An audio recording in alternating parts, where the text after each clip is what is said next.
Mtazamaji, napokea kijiti kutoka kwake Lulu Ali kwa ajili ya kuangaza habari za michezo na burudani. Langu jina ni Esther Mtebi na tuanze kwa kuangaza habari za michezo kitaifa. Wanawake wa Baraza la Sanaa la Taifa BASATA wameadhimisha siku ya wanawake duniani kwa kutembelea kundi la bendi ya Bahati Female iliyopo jijini Dar es Salaam na kuwaunga mkono katika kazi yao ya sanaa. Akizungumza na Channel 10, kaimu mkurugenzi msaidizi sehemu ya sanaa ya ufundi wa BASATA Bona Masenge amesema wameitumia siku hiyo kutekeleza mikakati wao kuleta usawa kwa kuwasaidia wanawake wenye ulemavu katika sanaa, huku mkurugenzi wa Bahati Female Band Pili Maguzo akiwashukuru wanawake wa BASATA kwa kuwashika mkono katika kazi zao. Sisi kama wanawake wa Baraza la Sanaa la Taifa tunaposherehekea siku ya wanawake duniani, tuje kwenye kundi hili la wanawake wenzetu ambao ni wasanii wa bendi ya wanawake Bahati Female Band. Lengo na madhumuni ni kuunga mkono, ni kuwa karibu nao, ni kurudisha kwa jamii, kwa sababu sisi kama BASATA tunafanya kazi na wasanii wamesajiliwa na BASATA, kama Bahati imesajiliwa na BASATA kama bendi, lakini sisi ni wakati gani basi tunahitaji kuja kurudisha kwa jamii, kuwaona wenzetu, kuwashika mkono. Lakini zaidi sana ukiangalia Baraza la Sanaa la Taifa tunao mkakati wa Baraza la Sanaa la Taifa. Mkakati huu unatutaka sisi kukuza na kuendeleza sanaa, lakini katika maeneo pia ya walemavu. Kuwashika mkono, tumewasajili kwa gharama zetu. Tumesajili wasanii wanawake wa walemavu 15. Wametupa fursa mbalimbali kama wanawake, kama bendi ambayo inajumuisha pia watu wenye ulemavu. Tumepewa ofa za kurekodi, za kujisajili BASATA.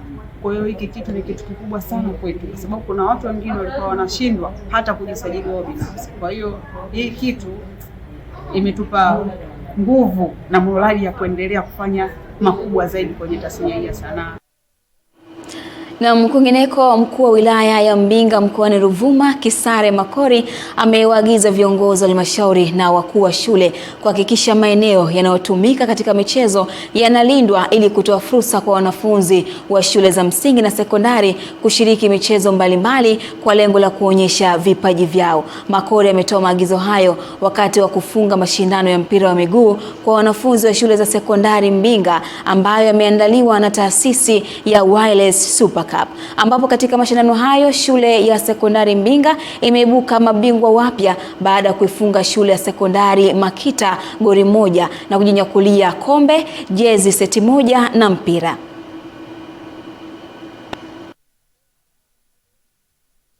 Basi nitoe wito kwa viongozi wetu katika shule zetu mbalimbali, lakini na uongozi wa halmashauri zote mbili kuhakikisha kwamba viwanja tulivyonavyo katika maeneo yetu yanalindwa vizuri na kuwekwa katika mazingira ya kuwawezesha vijana kufanya mazoezi na kufanya michezo mbalimbali, ili iwe sehemu ya kuinua vipaji, iwe ni sehemu ya burudani, iwe ni sehemu ya kujenga afya nzuri. Malengo ya mashindano haya yalikuwa kama yafuatavyo. Kwanza, kuhamasisha umoja na mshikamano miongoni mwa wanafunzi na jamii kwa ujumla, kuinua na kukuza vipaji vya michezo kwa vijana ndani ya wilaya yetu ya Mbinga, kuimarisha afya za vijana kupitia ushiriki katika michezo, kuhamasisha taaluma kupitia michezo, kwani michezo na elimu vinaenda pamoja.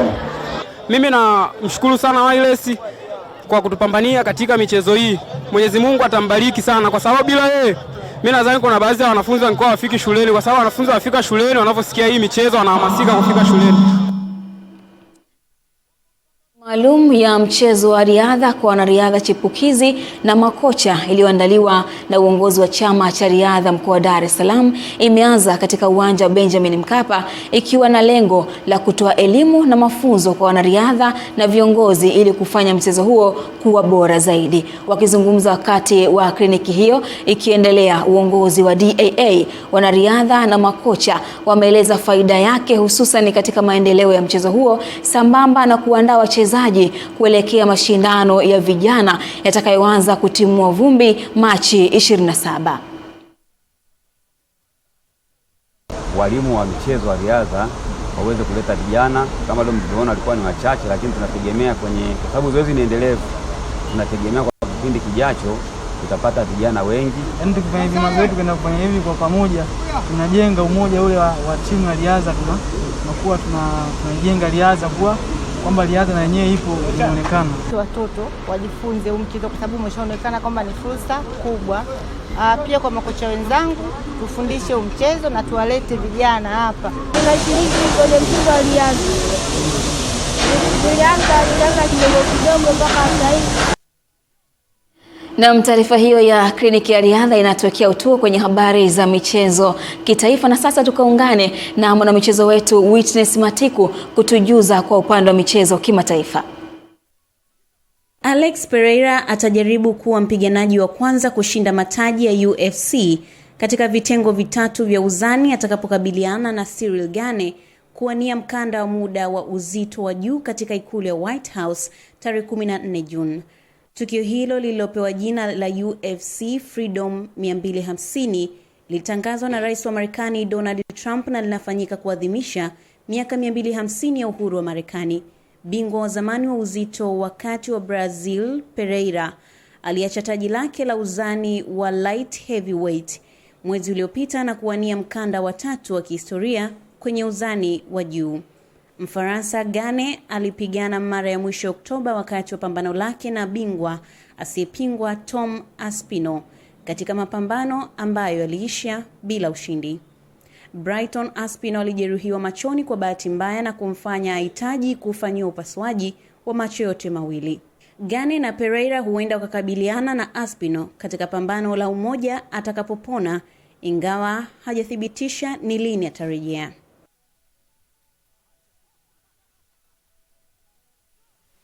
Tuangazia yaliyojiri kwa upande wa michezo kimataifa, na ndivyo ambavyo tunatamatisha habari za michezo na burudani kwa usiku huu wa leo. Kipekee kabisa ni kutakia heri ya siku ya wanawake duniani ambao tamati yake inasherekewa kilele ni leo tarehe 8 ya mwezi Machi kwa mwaka 2026. Na hapa Channel 10 kupitia pia Channel 10 Plus na Magic FM tunakuambia mwaka huu mwanamke fundi, ujuzi sio jinsia ni ajira. Jina langu ni Esther Mtebe, anakuja hapa mwanamke fundi Lulu Ali kwa ajili ya kutamatisha habari ya kutwa nzima.